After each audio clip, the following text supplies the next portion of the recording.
नमस्कार, मैं हूँ आलोक तिवारी और आप देख रहे हैं हम सब की आवाज़, हम सब मीडिया। अभी मैं मौजूद हूँ राजगीर के जरासंध के अखाड़े के पास, जहाँ आप देख रहे हैं कि यहाँ सामने क्या लिखा हुआ है। यहाँ लिखा हुआ है, मान्यता अनुसार यह स्थल वह युद्ध भूमि है जहाँ पांडव बंधुओं में से एक भीम ने जरासंध को 28 दिनों के गहन द्वंद्व युद्ध, जिसे परंपरागत रूप से मल्ल युद्ध कहते हैं, के बाद पराजित कर उसका वध किया था। महाकाव्य महाभारत के अनुसार जरासंध बृहद्रथ का पुत्र एक असाधारण योद्धा एवं मगध साम्राज्य का अति शक्तिशाली शासक था। पत्थर की यह चतुष्कोणीय संरचना, जिस पर एक तरफ बनी सीढ़ियों से पहुंचा जा सकता है, विशिष्ट रूप से नरम सफेद प्रक्षलित मिट्टी से निर्मित है, जो आमतौर पर कुश्ती स्थल या अखाड़ा को परिलक्षित करता है। जी हाँ, यह जगह एक ऐसा ऐतिहासिक जगह है और इस जगह को अगर हम एक तरह से धार्मिक जगह भी कहें तो कोई गलत बात नहीं होगी, क्योंकि इसी जगह पर महाभारत के समय की जब हम बात करते हैं, जो भीम ने जरासंध का वध किया था, वह जगह यही था जहां भगवान श्री कृष्ण ने उनको इशारों में बताया था कि जरासंध का वध कैसे करना है। क्योंकि जरासंध का वध भीम तो कर देते थे, लेकिन वह फिर से आकर जुड़ जाता था। जरासंध को भीम जब भी चीर के दो भागों में फेंका करते, वह फिर आके जुड़ जाता था। अब यह उस समय महाभारत में वर्णित है, महाभारत सीरियल में यह दिखाया भी गया है, लेकिन यह सब कैसे हो पाता था, उसमें कौन सी योग विद्या थी, किस तरह की योग विद्या थी उस समय की, यह हम नहीं बता सकते हैं। आज हमारा जो विज्ञान है यहाँ तक नहीं पहुँच पाया है, लेकिन कहीं ना कहीं इस जगह के महत्व को अगर हम देखें तो यह हम आपको दिखाने की कोशिश कर रहे हैं। हालांकि यह राजगीर जो जगह है, बिहार के जिस जगह पर है, यह जो अखाड़ा है, इसके बारे में अगर हम आपको बताएं तो आज भी कहीं से भी यह पूरी तरह से जैसा दिखना चाहिए वैसा नहीं दिख रहा है। कहीं से भी अगर हम इसे देखें तो ऐसा लगता है कि जैसे इस जगह का जो महत्व है उसके अनुसार यह आज भी उपेक्षित है। इस जगह को आप दिखाएं, जो अखाड़े का जो जगह है, जिस अखाड़े के बारे में कहा जाता है कि भीम ने यहीं पे जरासंध का वध किया था। आप समझें इस जगह को, यहाँ पे भीम की मूर्ति होनी चाहिए, जरासंध की मूर्ति होनी चाहिए, लेकिन यहाँ पे ऐसा कुछ भी आपको देखने को नहीं मिलेगा। और जिस तरह से इस जगह को डेवलप किया गया है और इसके इतिहास पर अगर हम गौर करें तो यह जगह काफ़ी महत्वपूर्ण है और इसे बहुत ही अच्छे तरीके से डेवलप करना चाहिए था। लेकिन कहीं से भी अगर हम देखें इस जगह को तो पूरी तरह से यह उपेक्षित ही दिखता है। हालांकि इस जगह का जिस तरह का इतिहास है, इसके बारे में हम आपको इस वीडियो के माध्यम से पूरी तरह से बताने जा रहे हैं। क्योंकि जब हम बात करते हैं महाभारत की, तो महाभारत में यह जरासंध जो कंस का ससुर हुआ करता था, इसके बारे में बताते हैं कि भगवान श्री कृष्ण ने जब कंस को मारा तो उसके बाद ऐसा होता था कि यह मथुरा के ऊपर बार बार आक्रमण करता था। जो जरासंध था, मथुरा के लोगों को मारता था, पीटता था, उत्पात मचाता था, बार बार मथुरा के नागरिकों को जरासंध और कृष्ण के कारण जो युद्ध होते थे उसमें अपनी जान गंवानी पड़ती थी। भगवान श्री कृष्ण ने इस बात को समझा और उन्होंने मथुरा छोड़कर द्वारका को अपनी राजधानी के रूप में बदल दिया, जो कि द्वारका बताते हैं आज गुजरात में है। और गुजरात में भी वह मूल द्वारका जिसे भगवान श्री कृष्ण ने अपनी राजधानी बनाई थी, उसके बारे में बताया जाता है कि वह समुद्र के नीचे है, यानी पाताल लोक में भगवान श्री कृष्ण ने अपनी राजधानी बनाई थी, जहाँ के नागरिकों को पूरी तरह से सुरक्षित रखा जा सके, उनके ऊपर कोई अत्याचार नहीं कर सके। और इस तरह से उन्होंने उसका मैनेजमेंट किया था, प्रबंधन किया था कि भगवान श्री कृष्ण चाहे कहीं भी रहे, वो योग विद्या में ज़्यादा करके रहा करते थे और योग विद्या के पुजारी तो थे ही। और तभी आज हम उन्हें भगवान की उपाधि भी देते हैं, भगवान भी मानते हैं। लेकिन भगवान श्री कृष्ण का जो राज बना द्वारका, वहाँ के लोग हमेशा सुखी रहा करते थे, खुशहाल रहा करते थे, क्योंकि उन्हें कभी भी किसी तरह के युद्ध को नहीं देखना पड़ा। और यह सब संभव हो पाया भगवान श्री कृष्ण के कारण।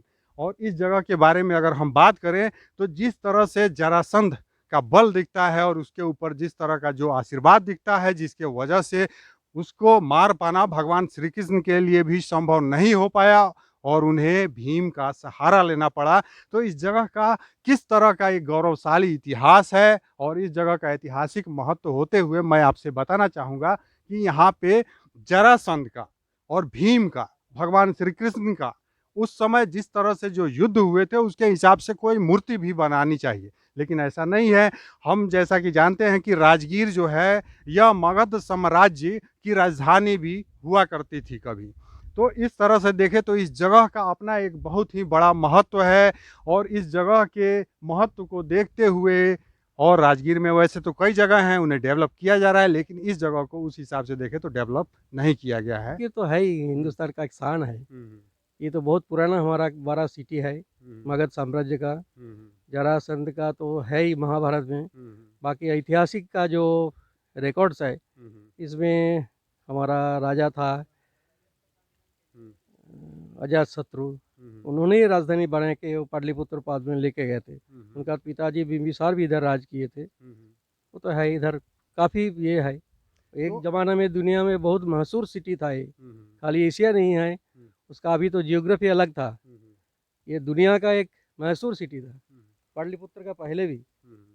तो जैसा कि आपने जाना जिस तरह से ये बता रहे हैं और इस जगह का महत्व इतना है कि पूरे भारत के ऐतिहासिक महत्व की अगर हम बात करें तो जिस तरह से भगवान श्री कृष्ण का नाम आता है, बार बार आता है और भगवान श्री कृष्ण यहीं इसी जगह का वह राजा था जरासंध जो कंस का ससुर हुआ करता था, जिसकी वजह से मथुरा को अपनी राजधानी, मथुरा का अपना राज छोड़ के द्वारका उन्हें जाना पड़ा था जरासंध के वजह से, क्योंकि यह बार बार मथुरा पर हमला करके वहाँ के लोगों को मारता था, उत्पात मचाता था और भगवान श्री कृष्ण कभी भी यह सब कुछ नहीं चाहते थे कि एक राज के वजह से, एक राजा के वजह से, दो राजाओं की लड़ाई की वजह से आम नागरिकों को अपनी जान गंवानी पड़े और इसलिए उन्होंने अपने पूरे राज के लोगों को द्वारका में स्थापित किया।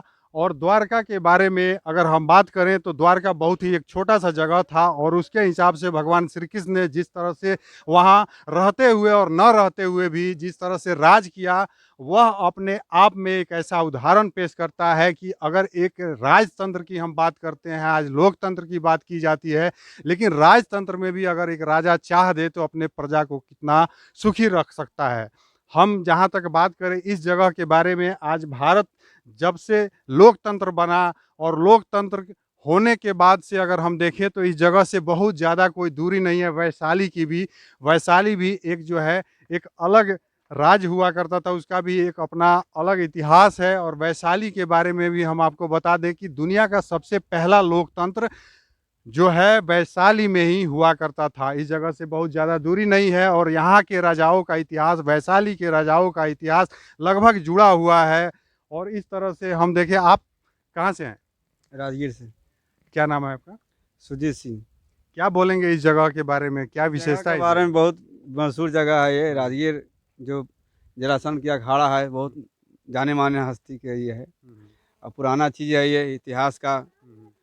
यहाँ पे जरासंध और भीम, जरासंध को मारने के लिए आए थे भीम, किस भगवान लेके आए थे श्री अर्जुन को, और स्वयं किस भगवान आए थे और भीम आए थे, तीनों ऋषि मुनि का भेष में आए थे जरासंध को वध करने के लिए। जरासंध उसमें ये भी दिखाया जाता है कि कहीं छुप जाते हैं या ऐसा कुछ? हाँ, जब जरासंध को जो दो हिस्सों में फाड़ा करते थे भीम, तो जरासंध का वरदान था कि उनके दो अंगों से सीधा कोई फाड़ के फेंकेगा तो उनका मृत्यु नहीं होगा, फिर जुड़ जाता था। उनका वरदान था, सिर्फ उनको जो मारने का रहस्य था वो स्वयं किस भगवान ही जानते थे कि इसको किस तरह मारा जा सकता है। तो वही, हाँ, तो वही इशारा से भीम जो बार बार फाड़ के फेंकते थे और जरासंध बार बार आकर जुड़ जाता था, फिर लड़ाई करते थे उठकर, फिर फाड़ के फेंकते थे, फिर लड़ाई करते थे, आकर जुड़ जाता था। इस तरह से चलते चलते यहाँ पे 28 दिन तक लड़ाई चला, मलयुद्ध 28 दिन तक हुआ। 28 दिन बाद स्वयं किस भगवान फिर इशारा दिए, एक तिनका उठाए, तिनका उठाकर दो भाग किए, बाएं वाला को दायां फेंके और दाएं वाला को बायां फेंके, दोनों जंगों को, तब जरासंध का यहाँ पे मृत्यु हुआ, नहीं तो जरासंध का मृत्यु यहाँ पे नहीं इस होता। तरह से जैसा कि इन्होंने बताया कि भीम ने जब फेंका जरासंध का दाएं भाग का जो पैर था, दाया पूरा जो भाग था वह बाएं भाग में और बायां जो भाग था वह दाएं भाग में, तब जाके उसकी मृत्यु हुई। और इस तरह से आप समझ सकते हैं कि वह समय किस तरह का रहा होगा और उसमें लोग कितनी विद्या, खास करके शारीरिक रूप से भी अगर हम देखें तो कितना मजबूत हुआ करते थे। और योग विद्या या उस समय के जिस तरह की हम बातें करें तो उस तरह से हम यहाँ पे जिस तरह के अखाड़े के बारे में सुनते हैं तो कहीं ना कहीं शारीरिक रूप से भी तब के लोग इतने मजबूत हुआ करते थे। कितना 4 एकड़ ये का? पूरे अखाड़ा 4 एकड़ में पूरा अखाड़ा है। हम्म, ये जो आसपास का जंगल देख रहे हैं पहाड़ का सटा हुआ सब अखाड़ा में आता है। उनका दरबार लगता था पूरे 4 एकड़ में। वो बड़े बड़े लोग रहते थे। हम लोग तो इतनी सन नजर आते हैं, हम लोग तो बड़े बड़े रहते थे। तो पूरे 4 एकड़, 5 पहाड़ से घेरा हुआ ये जैसा कि जलाशंकर। महाभारत में वर्णित भी है कि भीम जो है काफी, उनमें कितने हाथियों का बल था, 100 क्या था, हाथियों का बल 100 हाथियों का बल था। आप समझें कि भीम के लिए भी आसान नहीं था जरासंध का वध करना। तो जरासंध का जो जिस तरह का जो उसका कद होगा, काठी होगी और जितना मजबूत होगा, वह भी अपने आप में एक इतिहास। माता थी ना जरासंध का, हम्म, वो संध किए थे, दोनों पार्ट एक कर दिए थे, इसके लिए जरासंध है। तो भीम जब उनको निधन किया है तो फाड़ दिए थे पूरा। पूरी तरह से एक बार फिर से बताएं क्या था? जरासंध, माता जी का नाम थे जरा देवी। जरा देवी मंदिर थे, उनका जो दोनों बॉडी पार्ट जुड़ दिए थे, इसके लिए ज़्यादा ताकतवर बन गए। तो भीम उनको जब निधन किए थे तो पूरा फाड़ दिए थे पैर। तो जैसा कि ये बता रहे हैं कि उसके पीछे भी उनको कोई वरदान मिला था और इस वजह से जरासंध की जो है मृत्यु नहीं हो पा रही थी, भीम उसे मार नहीं पा रहे थे। और उन्हें जो है इस तरह से उनके शरीर को दाएं भाग को बाएं भाग में भेजना पड़ा और बाएं भाग को दाएं भाग में भेजना पड़ा। और इस तरह से हम देखें इस जगह के बारे में आपको बहुत कुछ बताते हुए, और ख़ास करके राजगीर के धार्मिक स्थल जो जुड़े हुए हैं, जो ऐतिहासिक स्थल जुड़े हुए हैं, वह सब कुछ हम आपको दिखाने जा रहे हैं। आप देखते रहिए हम सब की आवाज़, हम सब मीडिया। नमस्कार।